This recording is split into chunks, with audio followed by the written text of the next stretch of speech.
Up until the Code 3 chase, the suspect had last been reported heading south on Highway 99. Sheriff Ethan Rourke had been with the Creston County Sheriff's Department for 23 years, and over time, he'd become hardened to just about anything the job could throw his way. The vast rural landscape of Montana County stretched across thousands of square miles of rugged land, much of it wilderness, and Rourke had seen it all, from gruesome hunting accidents to domestic disputes spiraling out of control. But nothing in his long career could have prepared him for what went down during that blizzard in February 2018. The call came in shortly after midnight. A motorist reported seeing headlights swerving off Route 12, near the old Blackwood property, which was about 40 miles out of town. With the snow piling up, 8 inches and still coming down fast, and the roads quickly becoming impassable, Rourke knew waiting until morning wasn't an option.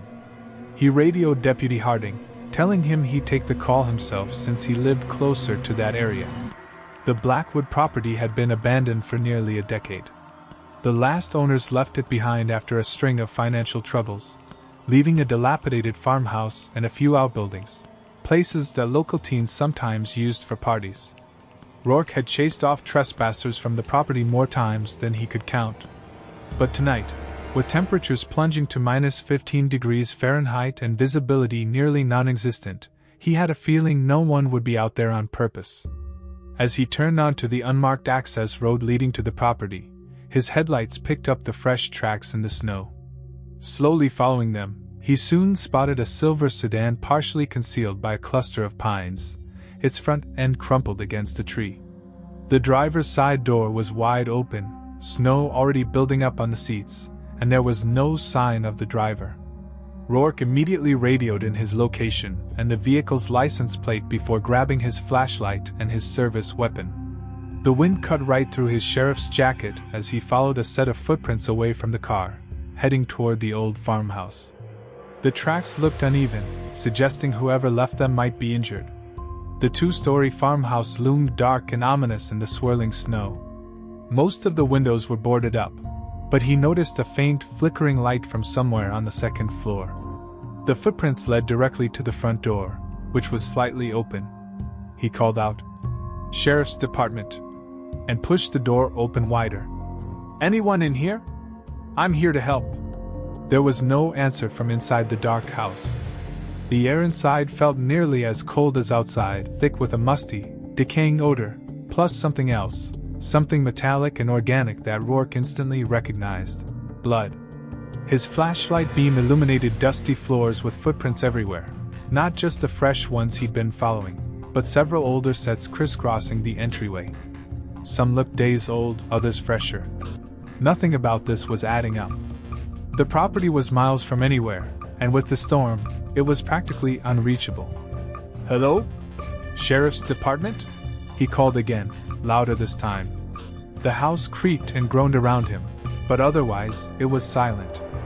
As Rourke moved through the first floor, he found nothing but empty rooms, the walls peeling with age and debris scattered across the floors. The footprints continued toward a staircase leading up. Just as he was about to ascend, his radio crackled to life, making him jump. "Sheriff, dispatch here. That vehicle's registered to a Liam Prescott from Billings. He's been missing for 3 weeks, reported by his wife." "Over." 3 weeks. The tire tracks outside were fresh, no more than an hour old. "Copy that," Rourke replied, keeping his voice low. "Send backup to my location, possible connection to missing person. 10 to 4. But he knew the nearest units were at least 40 minutes out, especially with the weather as bad as it was. He shouldn't go any further on his own, but the thought of someone potentially injured, freezing to death upstairs, made him disregard the protocol. He started climbing the stairs, wincing at the creaks of the old wood under his boots. The second-floor hallway stretched ahead, swallowed by darkness, with 4 doorways off to the side. The faint light he'd spotted from outside came from the last door on the right. As he moved toward it, the metallic smell grew stronger. The door to the room was slightly ajar. Rourke nudged it open with his foot, gun raised. "Sheriff's Department, anyone in here, show yourself now." Inside, the room was empty except for a wooden chair placed in the center, facing away from the door. Around the chair, dozens of candles formed a perfect circle, their flames flickering with the drafts from a broken window. On the chair sat a police scanner, the same model his department used, quietly broadcasting patrol updates. The walls were covered with hundreds of photographs, nearly every inch of space filled. As Rourke stepped closer, his blood turned colder than the February air outside. The photos, they were of him. Ethan Rourke on patrol. Ethan Rourke at the grocery store. Ethan Rourke stood in his yard, staring at the images pinned up on the walls of the room. He could see himself in a few photos, one where he was asleep through his bedroom window. In between those, there were photos of other people, some familiar faces of local residents, others who were strangers to him. Many of the faces were marked with bright red circles. A few of those faces had appeared in missing person reports that had landed on his desk over the last year. At the center of the wall, a county map hung with several spots marked in what looked uncomfortably like dried blood. The Blackwood property was circled more than once. Just as Rourke started to make sense of what he was looking at, he heard the creak of a floorboard behind him in the hallway. He spun around, but it was too late. Something heavy hit his arm, sending his gun skidding across the floor. Pain shot through his shoulder as he staggered backward. In the doorway stood a figure, their face hidden in the shadows. It wasn't the injured motorist he'd expected, but someone much larger, moving with intent. "Been waiting for you, Sheriff," the voice said. It sounded familiar, but Rourke couldn't quite place it. "I thought the weather might keep you away, but you're predictable, always showing up personally for calls near your precious hunting cabin." How did this person know about his cabin?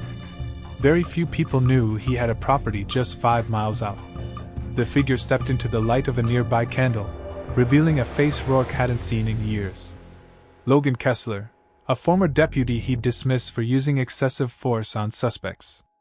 "Kessler, what the hell is all this?" Rourke demanded. Kessler waved his hand around, gesturing at the photos. "This," he said, "is what happens when you take everything from someone. I've been keeping track of your life while figuring out how to end it." Kessler held up a hunting knife that gleamed in the candlelight. "As for those missing people, they all wronged me in some way. But you ruined my life." Rourke lunged for his gun, but his injured arm made him too slow. Kessler, quicker on his feet, kicked the gun away before bringing the knife down. Rourke rolled out of the way, the blade passing dangerously close to him. The struggle that followed was a frantic, desperate fight, 58-year-old Rourke against a younger, enraged opponent. Kessler's wild slashes caught Rourke across the chest, but the sheriff managed to grab a heavy candlestick, smashing it against Kessler's temple. The blow staggered him, giving Rourke a brief window to recover his weapon. As Kessler charged again, knife raised, Rourke fired twice.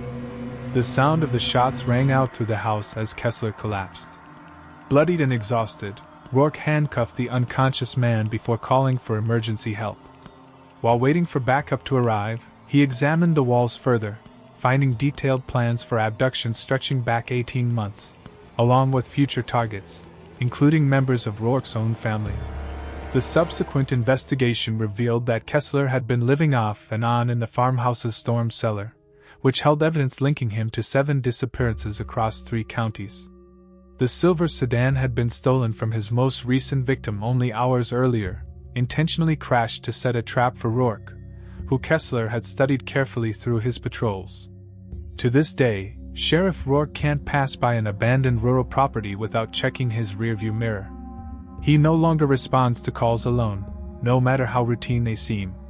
And each year, on the anniversary of that night, he visits the families of Kessler's victims, carrying the weight of knowing he failed to stop a predator who once wore the same badge he did.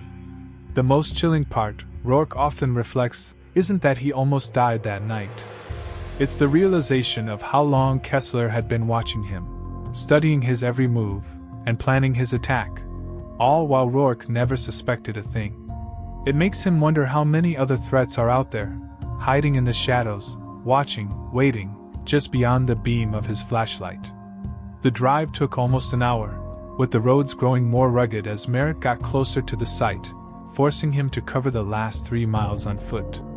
The heat of the summer was stifling, even for a late afternoon, and by the time he reached the coordinates the hiker had given him, he was drenched in sweat. When he arrived at the campsite, something felt off right away. A 2-person tent stood, but one side had collapsed, as though it had been abandoned in a hurry. Nearby, cooking gear was neatly arranged around a fire pit, suggesting the campers had been preparing a meal before they left. A cooler sat nearby, filled with food that had spoiled in the heat, indicating the site had been deserted for at least a few days. What caught Merritt's attention the most were the personal items scattered all around. Clothing, hiking boots, and backpacks were strewn in every direction, as if they'd been tossed during a struggle, or in a panic. He found the wallet the hiker had mentioned. It belonged to Dr. Felix Monroe, a geology professor from the University of Arizona in Tucson. A second ID, found in a purse, identified Dr. Naomi Carver, also from the same department. Merritt quickly called dispatch, and a search confirmed that both professors had been reported missing 3 days ago when they failed to return from what was supposed to be a weekend research trip. As Merritt continued searching the area, he noticed something strange. The ground around the camp was covered in footprints, but one set of prints led away from the site, heading toward the canyon wall. He followed them until they abruptly stopped at the base of a solid rock face. Perplexed, he examined the area more closely and realized that what looked like a natural part of the canyon wall was actually a cleverly concealed entrance to a cave or tunnel. Someone had built a door from local rock and materials, blending it perfectly with the surroundings. Only from up close could the scene be seen. Despite protocol advising him to wait for backup, Merritt couldn't ignore the urgency of the situation. 2 missing people and no deputies nearby for at least an hour. He decided to investigate on his own. Drawing his service weapon and switching on his flashlight, he cautiously stepped into the hidden passage. The tunnel was surprisingly well made, about 6 feet high and 4 feet wide, with rough-hewn walls that stretched deep into the mesa. Inside, the air was cooler and carried an odd chemical smell that Merritt couldn't place. After about 50 yards, the tunnel opened into a much larger chamber, halting Merritt in his tracks. The room had been turned into a makeshift laboratory. Tables were covered with all sorts of scientific equipment, microscopes, centrifuges, chemical containers, and other instruments Merritt didn't recognize. Along one wall, computer equipment displayed geological survey maps and what looked like chemical formulas. The most alarming sight was the 2 examination tables in the center of the room, each with restraints attached. "Sheriff's Department," Merritt called out, his voice echoing off the stone walls. "Anyone here?" There was no immediate response, but from deeper within the cave, Merritt heard a faint noise, something between a moan and a whimper. Following the sound, he discovered a second chamber where he found Dr. Monroe and Dr. Carver. They were alive, but in dire condition, severely dehydrated, with multiple needle marks on their arms. Carver was semi-conscious, while Monroe was delirious, mumbling about breakthroughs and changing everything. Neither of them seemed aware of Merritt's presence. As he called for emergency medical assistance, he heard an engine start up outside, a sound that shouldn't have been possible, considering how remote the location was. Rushing back through the tunnel, Merritt saw a dust cloud rising from a previously unnoticed track leading away from the canyon, heading in the opposite direction of where he had come. With the professors in need of immediate medical care, Merritt couldn't afford to pursue the source of the noise. Instead, he returned to the victims, doing what he could to provide comfort while waiting for help to arrive. It took the rescue team 3 hours to reach him and another 4 hours to evacuate the professors to the nearest hospital. The investigation that followed uncovered a chilling story. The hidden facility had been operational for at least 2 years, based on journals and data recovered from the computers. A group calling themselves the Pioneers had been conducting unsanctioned experiments on a unique mineral formation found only in Hidden Valley. These experiments involved chemical compounds with potential military uses. Dr. Monroe and Dr. Carver hadn't stumbled upon the site by chance. Their research had led them directly to Hidden Valley, where they intended to study the unusual geology.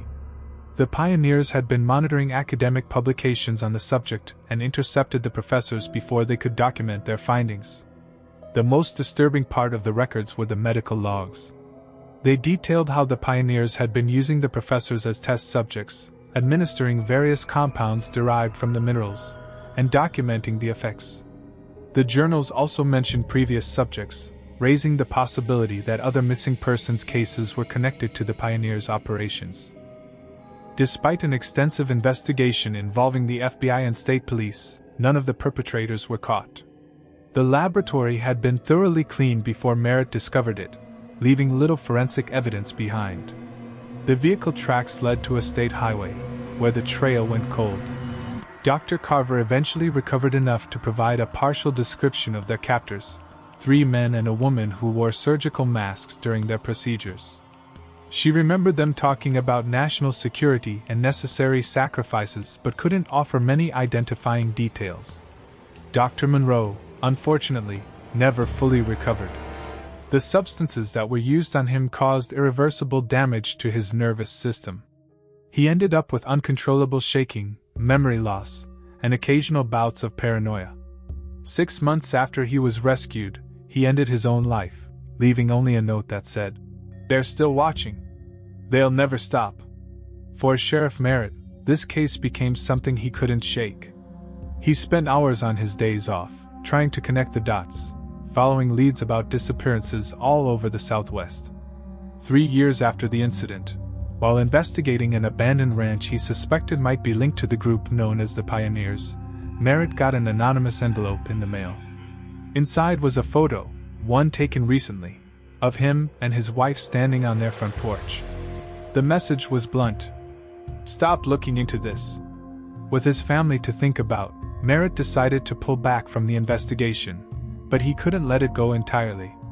After retiring in 2009, he put together an extensive file on the Pioneers, sharing copies with several trusted journalists and law enforcement officers. He told them to release everything if anything ever happened to him. Merritt still lives in Pinewood County, though he's moved twice since the whole ordeal. He keeps a shotgun close by at all times and has put a solid security system in place around his house. Every few months he gets a blank postcard, always with a simple drawing of a Pioneer wagon. It's a reminder that someone is still watching him. In 2004, a mysterious fire destroyed the Hidden Valley facility, wiping out most of the evidence. The case remains open, but it's inactive for lack of leads. Every so often, reports surface about similar labs found in remote parts of the Southwest, but no clear link has ever been made to the Pioneers. To this day, Merritt wonders what was really happening in that lab and how many more victims might have gone through before the professors were rescued. But there's one question that still keeps him up at night: how high up did the protection for these people go? And what was it that they were really after in that hidden canyon? What could possibly have been worth all the lives they took? When Merritt talks about the case now, he gives this piece of advice to young deputies: "That badge doesn't protect you from everything. Some truths are too dangerous, and people will kill to keep them hidden. Some mysteries are better left unsolved."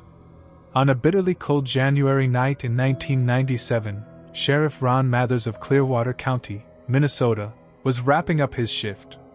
At 48, Mathers was a seasoned lawman with more than 20 years of experience patrolling the county's 630 square miles.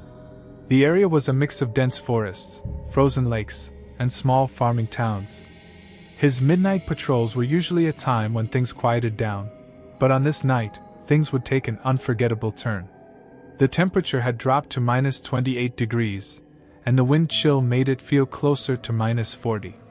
Most of the county's residents were wisely staying inside. Mathers spent his shift checking on isolated homes and looking for any motorists who might be stuck. At 11:42 p.m., he radioed into dispatch, saying he was finishing his last loop along County Road 7, a remote stretch that connected 2 small towns, and would be heading back soon. "All clear on 7, Mathers said over the radio, his voice crackling. "Just passing the old Halverson property, heading back in 10. The Halverson property was a local landmark. It had once been a thriving dairy farm before the owner's financial troubles led to its abandonment in the 1980s. The main house sat about 100 yards from the road, barely visible through a stand of bare oak trees. Something about that night made Mathers pause, and he added, "Hold on, I see some lights at the Halverson place. Gonna check it out." "Copy that, Sheriff." "Need backup?" Dispatch asked. "Negative," Mathers replied. "Probably just kids. Won't be long." That was the last anyone would hear from Sheriff Mathers. 20 minutes went by with no communication. Dispatch tried several times to reach him, but there was no response. Following procedure, Deputy Hannah Cruz was sent to check on him. She arrived at the Halverson property at 12:17 a.m. and found Mathers's patrol car parked near the house, the engine still running and the driver's door open. His flashlight was lying in the snow nearby, still shining. But the sheriff was nowhere to be found. Cruz immediately called for backup. Within the hour, every available officer in the county had gathered at the scene. They searched the house and the outbuildings, but found nothing, except for a single set of footprints leading from Mathers's car to the main house. The tracks stopped suddenly about halfway to the house, as if Mathers had vanished in the middle of his walk. The snow around the property was untouched, with no signs of anyone else having been there. There were no tire tracks except for those from his patrol car and Cruz's, and there were no other footprints or evidence of a struggle. His service weapon was still holstered and used. The only unusual thing found was his radio, which was lying 20 feet from where his footprints stopped, partially buried in snow. By the time dawn broke, the search had expanded. The state police were involved, along with search dogs and volunteers from neighboring counties. Helicopters equipped with thermal imaging technology flew over the area once daylight arrived, scanning the vast stretch of land. Days turned into weeks as the search continued, covering miles of the surrounding wilderness. Sheriff Ron Mathers had vanished without a trace, and no one had a clue where he had gone. The investigation explored every possible lead.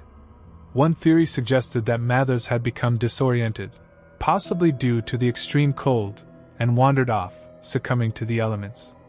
But the search dogs never picked up his scent beyond where his footprints had ended, and thorough ground searches found nothing to back up that idea. Another angle looked into whether Mathers might have had enemies, perhaps someone he had arrested who was seeking revenge. His case files were combed through, and interviews were conducted with anyone who might hold a grudge against him. But no substantial leads came from this line of inquiry. 3 weeks after Mathers disappeared, the case took a strange turn.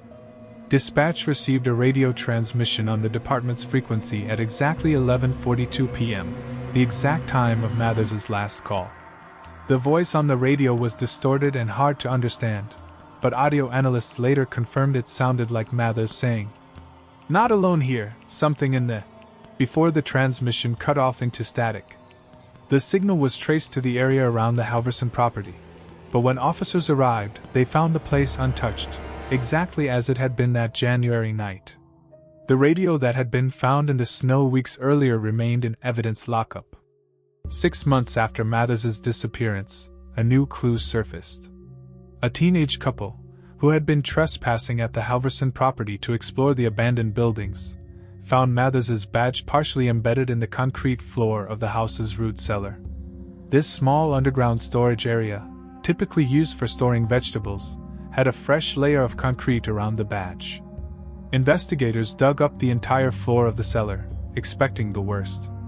But what they found raised more questions than it answered.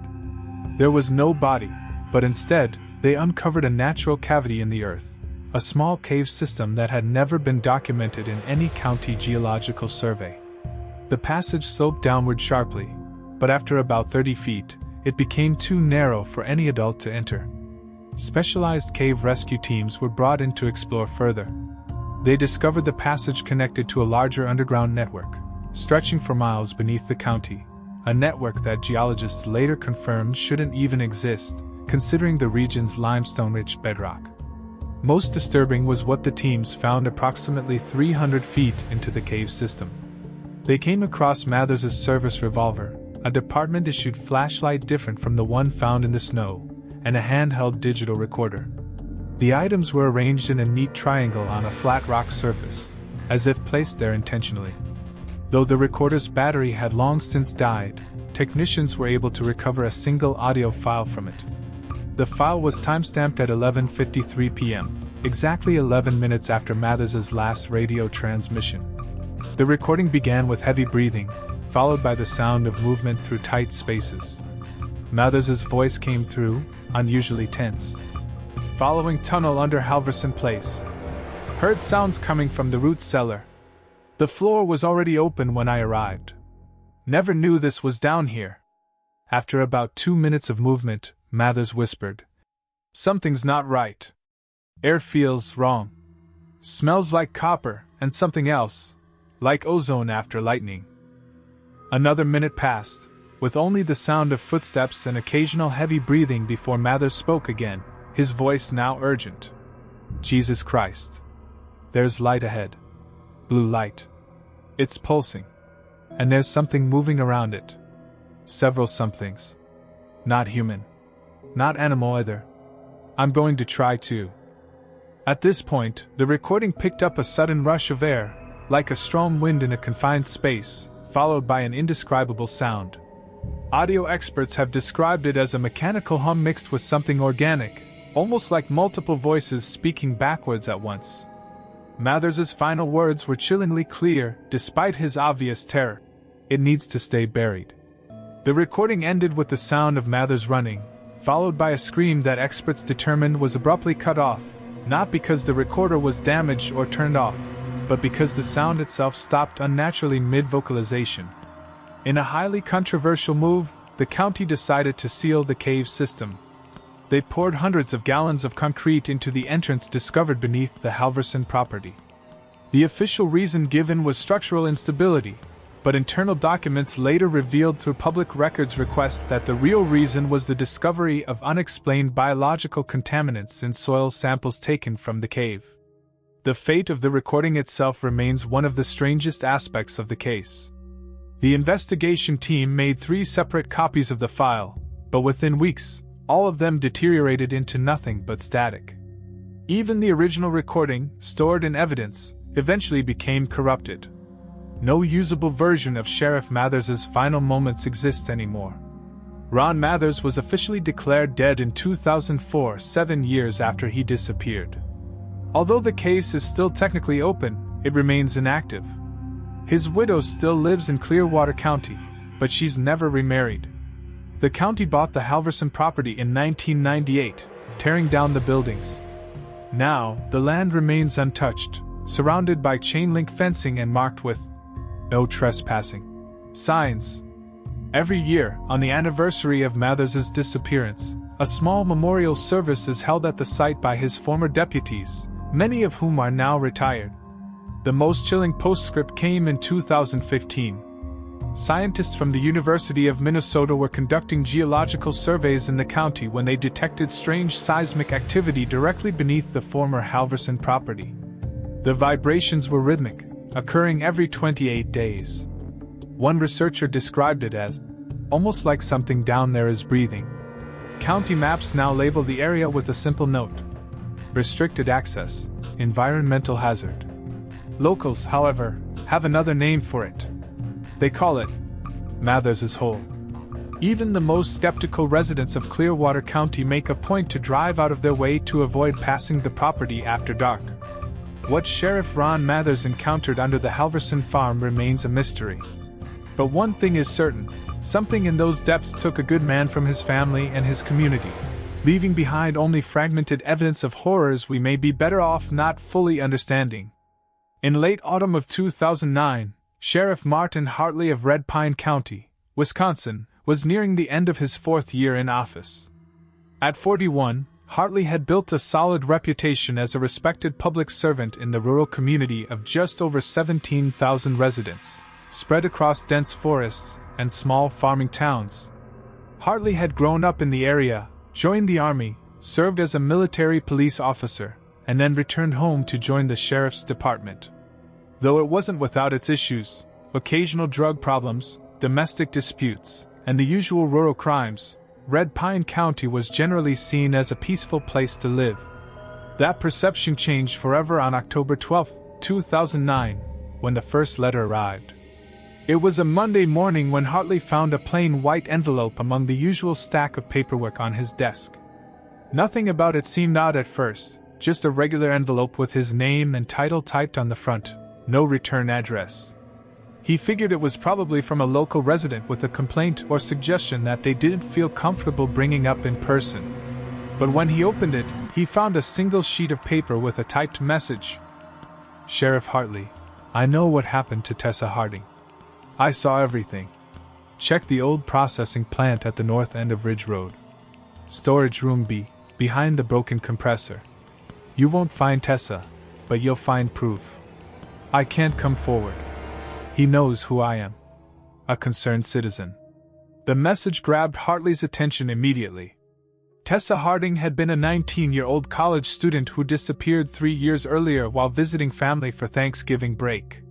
Despite an extensive investigation and multiple searches, no trace of her had ever been found. The case had gone cold after months without any leads, making it one of the county's few serious unsolved crimes. Hartley wasted no time. He assembled a small, tight-lipped team, sworn to secrecy about the contents of the letter. The abandoned meat processing plant had been searched during the original investigation, but nothing of note had been found.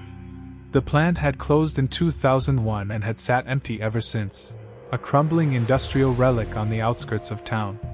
That afternoon, Hartley's team entered the decaying building, carefully navigating through halls strewn with debris and damage from the weather. Finding storage room B wasn't easy.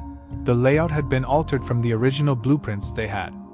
But when they finally located it, they found the broken compressor mentioned in the letter, a huge piece of rusted machinery sitting against the far wall. Behind it, they discovered what the letter writer had promised: evidence. The wall paneling had been replaced, and it was only noticeable if you examined it closely. Once removed, it revealed a small cavity with a plastic bag inside. The bag contained Tessa Harding's driver's license, a silver bracelet her family confirmed she had been wearing when she disappeared, and a man's wristwatch. The watch had an inscription that read, "To Ethan, with pride, Dad, 1997. The watch quickly led them to Ethan Delaney, a 44-year-old mechanic who had lived in Red Pine County his entire life. Delaney had been briefly questioned during the original investigation. He had done some maintenance work at the Harding family home the month before Tessa went missing, but there had been nothing to link him to her disappearance. Armed with the new evidence, Hartley obtained search warrants for Ethan Delaney's home and workplace. The search didn't yield much at first, but when the forensics team examined an old car Delaney had been restoring, they found something. Microscopic traces of blood in the trunk were sent for DNA analysis, and it was confirmed to be Tessa Harding blood. Ethan Delaney was arrested on October 17, 2009, but he maintained his innocence, insisting the evidence had been planted. His lawyer raised a troubling question: if Delaney was guilty, then who wrote the anonymous letters, and how did they know exactly where to look for the evidence? Things took an even stranger turn when Hartley received a second letter exactly 1 week after the first. This one contained only a brief and cryptic message. "Good work, Sheriff. 1 found, 3 to go. Whitford Park. The old well. You have until Friday." The letter immediately caused alarm. The phrase, 3 to go, suggested there were other victims besides Tessa Harding. The mention of Whitford Park was clear enough. It was a large wooded area with hiking trails and picnic areas on the edge of town. But there was no mention of a well on any park maps. Hartley quickly organized search teams and brought in cadaver dogs from neighboring counties. On the second day of the search, they made a chilling discovery. Hidden by decades of overgrowth in a remote corner of the park, they uncovered an old stone well, covered with plywood and concealed by fallen brush and leaves. When they removed the cover, they found human remains at the bottom of the well, about 15 feet down. Forensic examination identified the remains as belonging to Ivy Colburn, a 22-year-old who had disappeared in 2001 while jogging near the park. At the time, her case was thought to be a likely runaway situation, based on some personal struggles she had been dealing with and a note found in her apartment suggesting she might have been planning to leave town. Before the identity of the remains was even fully confirmed, a third letter arrived. 2 down. Sharing. Your county has forgotten too many. The logging road off Highway 16, mile marker 34. The clearing with the lightning-struck pine. 6 feet down. You won't believe who put her there. Clock's ticking. This time, Hartley brought in state investigators. The letter suggested crimes that had remained undetected for years. People who hadn't even been reported missing or whose disappearances had been written off as something else. As they prepared to search the logging road location, Hartley noticed something troubling. The letters weren't coming through the mail anymore. They were being placed directly on his desk. Whoever was sending them had access to the sheriff's department. The search at the logging road led to another set of remains, these much older. They were eventually identified as Jenna Frazier, a bank teller who had supposedly moved away in 1998 after leaving a resignation letter at her workplace. Her family had received postcards from various locations around the country for almost a year after her supposed departure. Investigators now knew those postcards had been written by someone else. Hartley ordered a review of all missing persons cases and suspicious departures over the past 15 years and immediately put strict security measures in place at the department. Security cameras were installed, covering the entrances to the building and the door to his office. Despite these precautions, the 4th letter appeared on his desk. Last one, Sheriff. She's the one that started it all. Harrison Quarry, North Face, behind the fallen rocks. I've given you justice for 4 forgotten souls. Now you need to look at your own department. The monster wore a badge. The message rocked the investigation. Harrison Quarry was an abandoned granite quarry that had closed in the 1970s. The remains found there were those of Lauren Whitaker, a 20-year-old who had disappeared in 1997. At the time, her disappearance was classified as a runaway case due to her history of conflict with her parents. They had always insisted she wouldn't have left without contacting them. Now, the investigation turned inward. The reference to someone wearing a badge pointed to law enforcement, perhaps someone still working within the department. Hartley brought in state investigators to handle the internal investigation and removed himself from the process to avoid any conflicts of interest. Security footage revealed no one entering Hartley's office at the times the letters had been placed. Whoever was behind the letters knew the blind spots in the building's layout and security systems. The breakthrough came from an unexpected source. Forensic analysis of soil samples from Lauren Whitaker's remains revealed microscopic particles of a specialized boot polish used primarily by military personnel and police officers. This same polish was found in the soil samples from the other 3 crime scenes, indicating the same person had been present at all of them.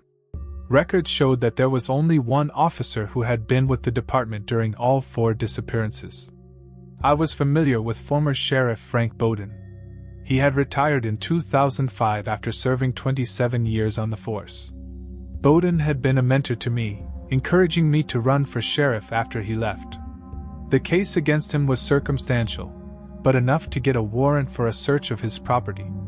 It was out in the country, and when investigators went through it, they found a locked workshop. Inside, forensic teams uncovered hair and fiber that connected Bowden to at least 2 victims. But what really stood out was what they found hidden in a floor safe, a collection of personal items, like Tessa Harding's student ID and Jenna Frazier's house key. It was clear these were trophies. Bowden was arrested on November 9th. At 67 years old, he showed no emotion when I, his successor, put the cuffs on him. When I asked him why he did it, he only said, "This county needed a protector. Sometimes protection means eliminating threats." As we dug deeper into his past, we found a disturbing pattern.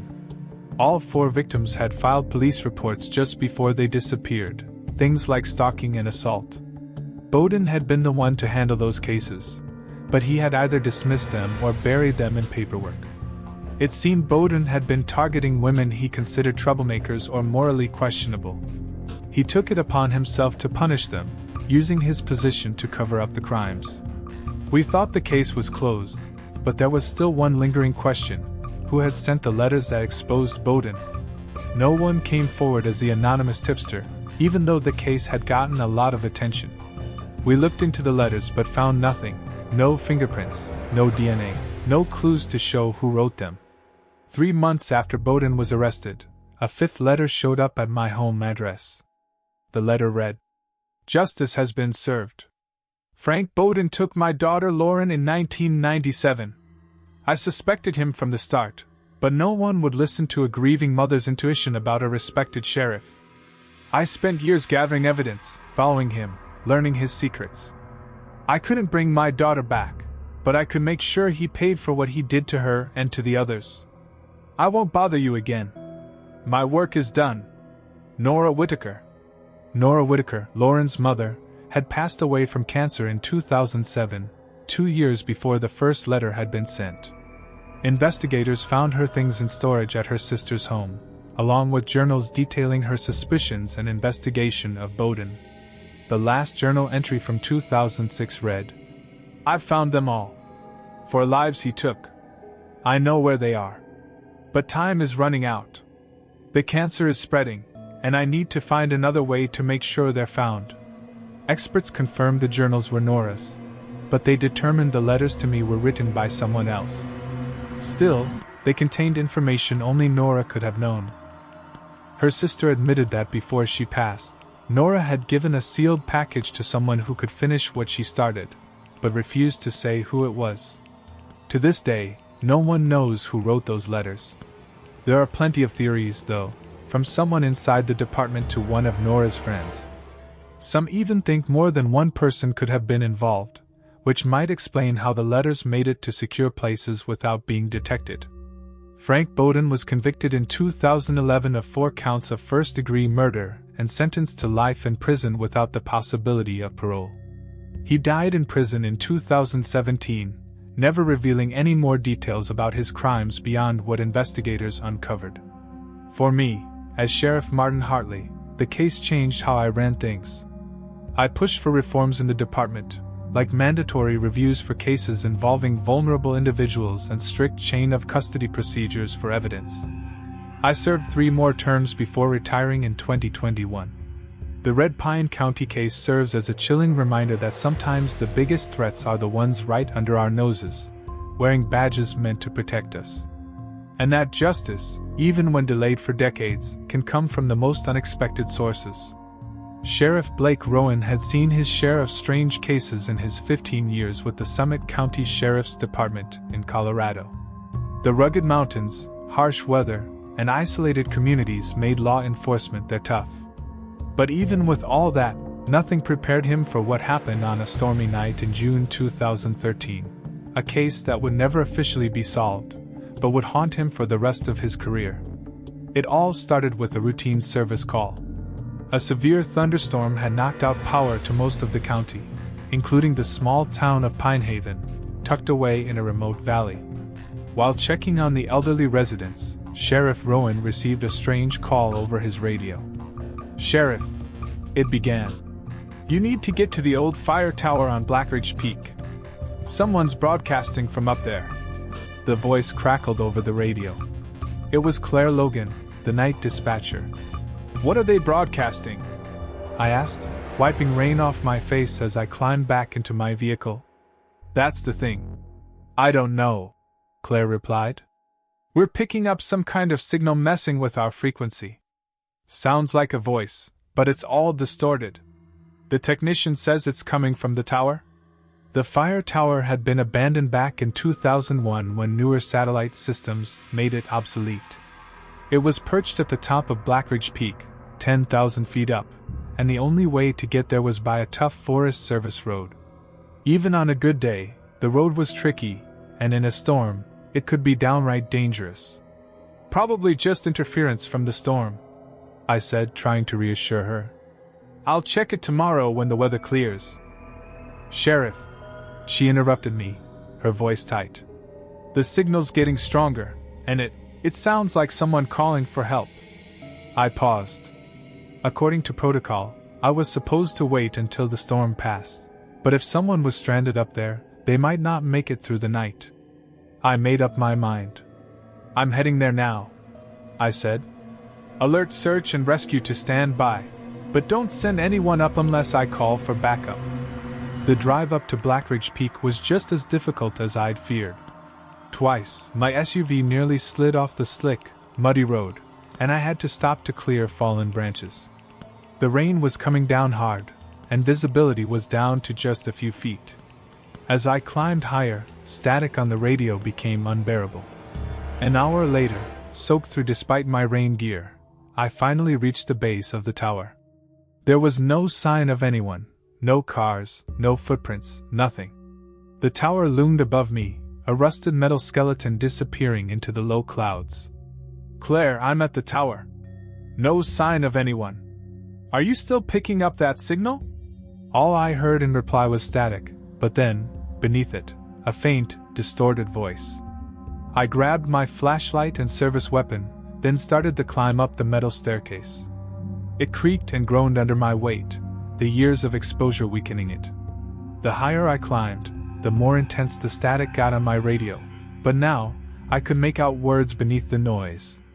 A man's voice, desperate and scared. At the top of the tower was the observation cabin, a small hexagonal room with windows on every side.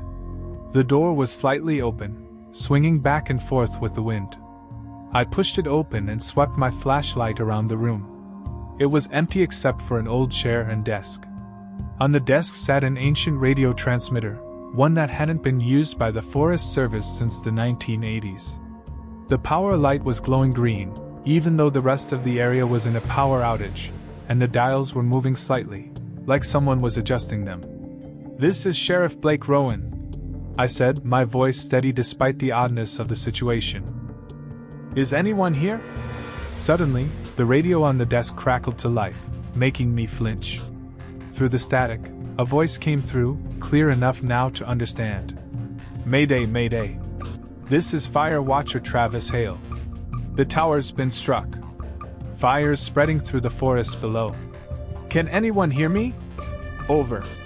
I froze, staring at the radio. There was no fire. And Travis Hale? The name sounded familiar. I grabbed my radio. Claire, are you receiving? I need you to look up a name, Travis Hale, former fire watcher. All I got back was static, but then the desk radio spoke again. The fire's surrounding the tower. I'm trapped. Temperature's rising. If anyone can hear this, send help to Blackridge Tower immediately. A chill ran down my spine as I recalled the name. Travis Hale had been the last fire watcher assigned to this tower. He died back in 1976 when lightning struck the tower during a storm, starting a forest fire that trapped him inside. The official report said his last transmissions described his desperate situation as the fire closed in. But that was 37 years ago. My hand trembled as I reached for the power switch on the radio. But before I could touch it, a high-pitched squeal burst from the radio, forcing me to cover my ears. When it finally stopped, the voice had changed. It was addressing me directly now. Sheriff Rowan, finally someone hears me. I've been broadcasting for so long. The hairs on the back of my neck stood up. How do you know my name? I demanded. I see everyone who comes up here, the voice replied. But they never stay long enough to hear me. The frequency only aligns during storms. When the conditions match, the night I died. I backed toward the door, my instincts at war with the impossible situation unfolding before me. What do you want? I asked, though I wasn't sure I wanted to hear the answer.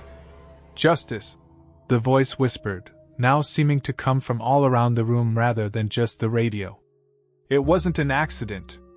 The fire wasn't from lightning. Suddenly, the windows started to fog up, but it wasn't condensation. It looked like smoke. The temperature in that small room started to climb. I knew something wasn't right. Then, out of nowhere, I heard a voice. It told me they had killed me. It went on, saying they needed the fire to cover up what they'd done. Check the South Ridge slope, it said. The old survey marker. Dig there. And just like that, the radio sparked, crackled, and then went dead. The fog that had filled the room vanished, and the heat went back to normal. Rowan stood there, frozen, for what felt like forever, before finally pulling himself together. He made his way down the tower as the rain started to let up. Back at the department, the records were clear. Travis Hale had indeed died in a fire at the tower back in 1976. The official word was that lightning had struck, but the report mentioned something odd. The radio had kept working just long enough for dispatchers to hear Hale's final moments. Those recordings were sealed up as part of the investigation, but they disappeared when the department moved locations in the 1990s. Even though it didn't make any sense and went against all the rules, Rowan went back to Black Ridge 3 days later. He had borrowed some ground-penetrating radar from a geologist friend. At the South Ridge Survey Joner, they found something strange, an anomaly buried 3 feet down. They dug it up and found a metal box with a journal and a broken audio recorder inside. Both of them belonged to Travis Hale. The journal's last few pages were chilling. Hale had discovered illegal logging in protected parts of the forest, and it looked like county officials had been involved. His final entry, written the day he died, said he was gathering photos and preparing to meet with federal authorities.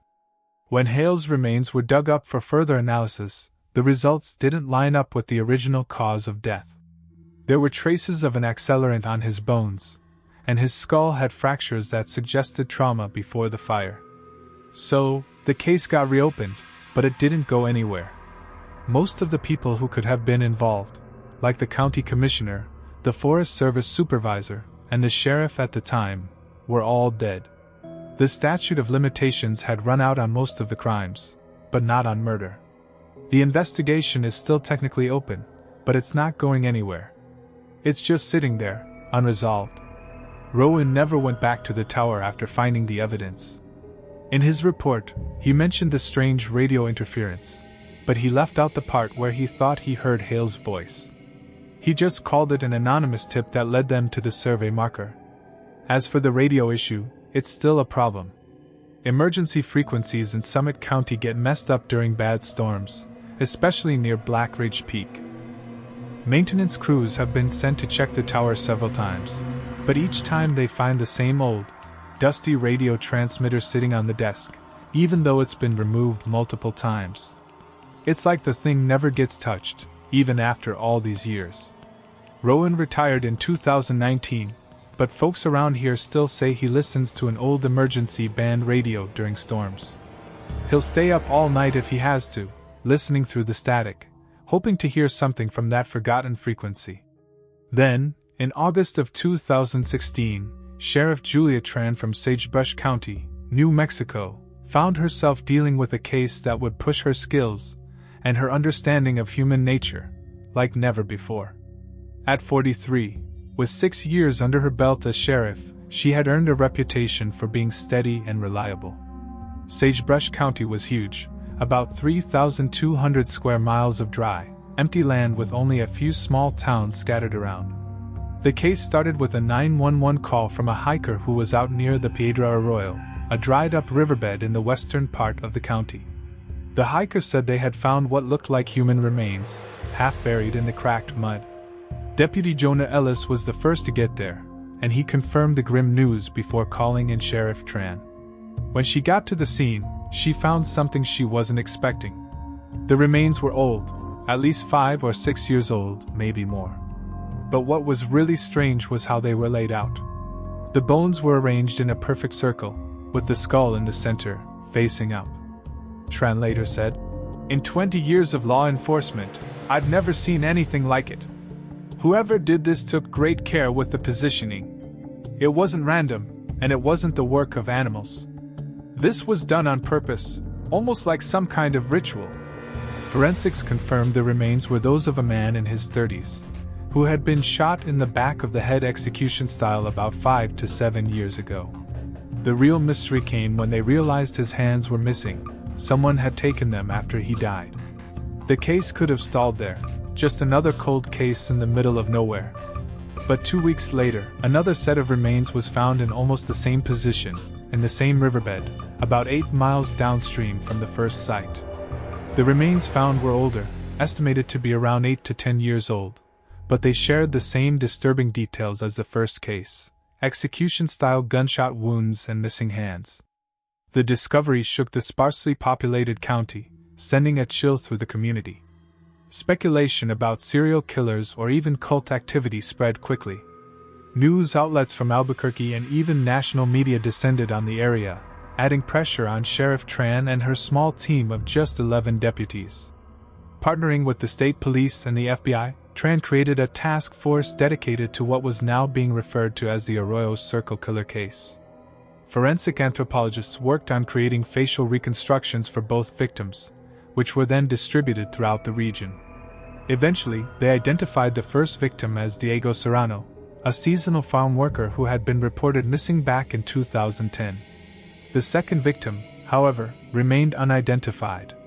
Then came a breakthrough that would add a strange twist to the case. A retired geologist named Martin Sloan reached out to the sheriff's office after seeing the facial reconstruction of the second victim on the news. He believed the man might have been an amateur prospector he'd encountered years ago in the county. More importantly, Sloan had photos of unusual rock formations near where both bodies had been found. His photographs revealed that both bodies had been placed at spots where the arroyo widened into shallow pools during the rainy season. And when these pools filled with water, they formed near-perfect circles from an aerial perspective. It became clear to Tran that the killer wasn't creating these circles with the bodies themselves. Instead, he was aligning them with natural patterns already present in the landscape. Patterns only visible from above, or when the arroyo filled during flash floods. This revelation led investigators to look at satellite imagery of the entire arroyo system. They pinpointed 5 additional locations where similar circular patterns appeared during seasonal flooding, 3 of which had already been searched without finding any remains. The fourth site, however, led to another grim discovery: a third victim, arranged in the same familiar circular pattern.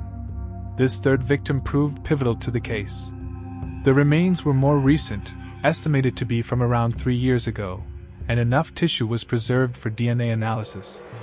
The DNA matched that of Liam Vickers, a geology graduate student who had been the victim of an unsolved assault case in 2013. Vickers had been conducting field research in the area before he disappeared. His research notes, recovered from his abandoned field camp, contained detailed observations about the unusual circular formations in the arroyo and their possible geological significance. More disturbingly, his journal mentioned encounters with a local resident, a former surveyor who had shown an odd interest in Vickers's research, particularly his aerial photography equipment. This led Tran to Raymond Barlow, a 72-year-old former Bureau of Land Management surveyor who lived alone in a remote compound near the arroyo. Barlow had worked in the region for nearly 3 decades before retiring in 2005. Initial interviews with him didn't raise any red flags, although Tran did note Barlow's impressive knowledge of the area's topography and his vast collection of aerial maps dating back to the 1970s. The investigation seemed to hit another dead end until Tran made a connection that had eluded everyone else. During a sleepless night spent poring over case files, she realized that all 3 victims had been discovered after periods of heavy rainfall, exactly when the arroyo's circular pools would have filled with water.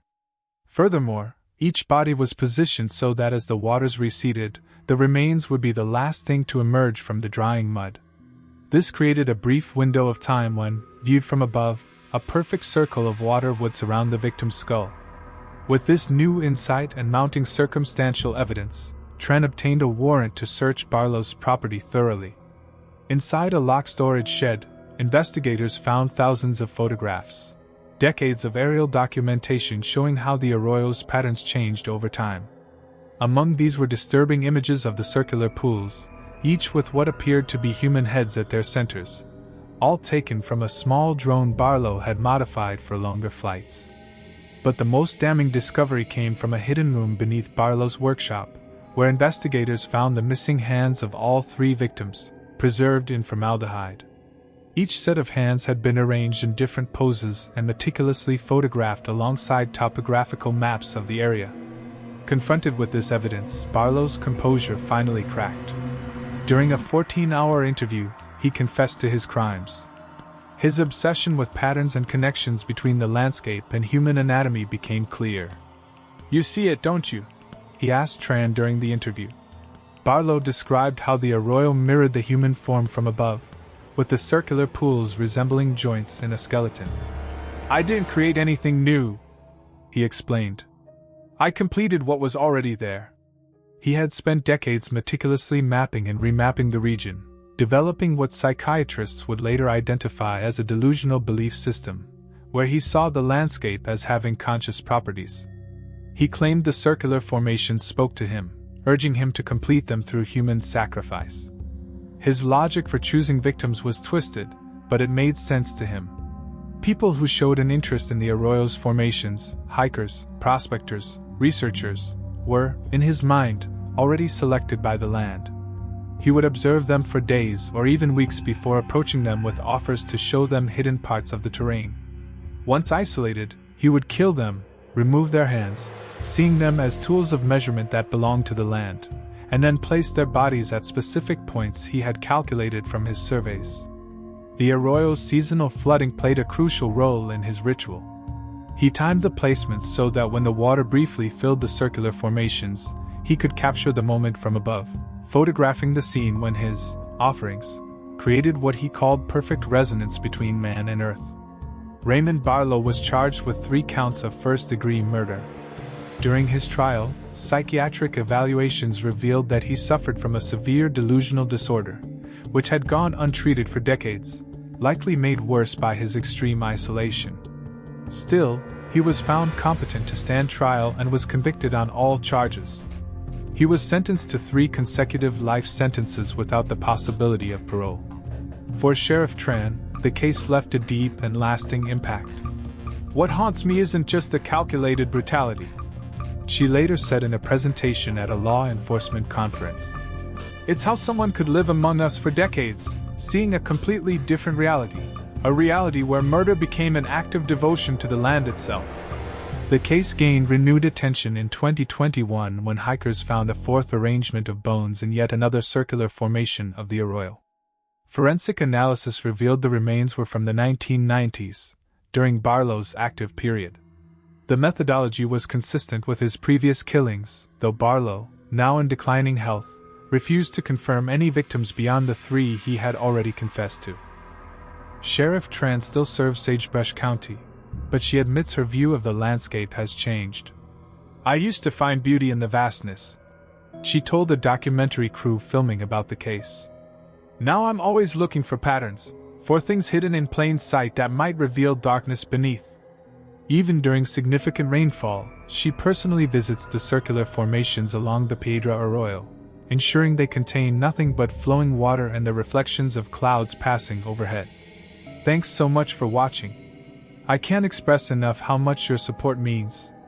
The likes, the comments, it all really helps the channel grow. If you enjoyed the video, make sure to hit that like button and share your thoughts in the comments below.